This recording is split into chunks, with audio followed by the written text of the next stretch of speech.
Hi, welcome back to Real Reviews. This is Cody Williams, and we're here to talk about the movie, The Phantom of the Opera. We're going classic for this one as we go all the way back to the 20s during the silent film era. Predating the Broadway musical and the many remakes, this particular film is like the grandfather of horror movies. It was one of a kind and shocked audiences everywhere when it released in theaters at the time being. The movie follows a transaction of the opera house in Paris being sold to another new owner who is warned that a mysterious masked phantom haunts it. During the performances being held there, the opera singer Carlotta is threatened by the phantom to give up her role to another singer, Christine, who the phantom secretly admires. A chain of events are then set in order as the masked phantom lures Christine into the subterranean catacombs under the opera house where he lives and confesses his love to her.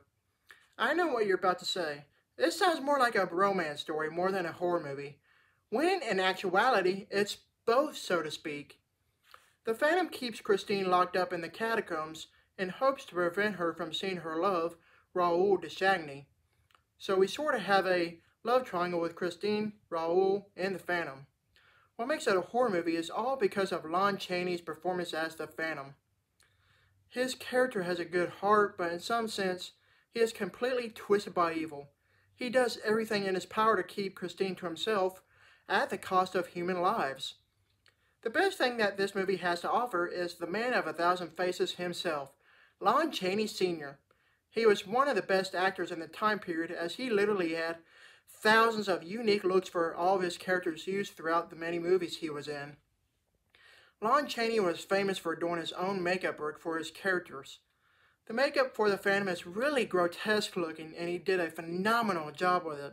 He is simply described as corpse-like with no nose, sunken eyes and cheeks, yellow parchment-like skin, and only a few wisps of ink-black hair covering his head. Never read the novel that was written by Gaston Leroux, but hopefully one of these days I will soon change that. From what I've heard as far as his appearance goes, the novel describes the Phantom as a walking skeleton.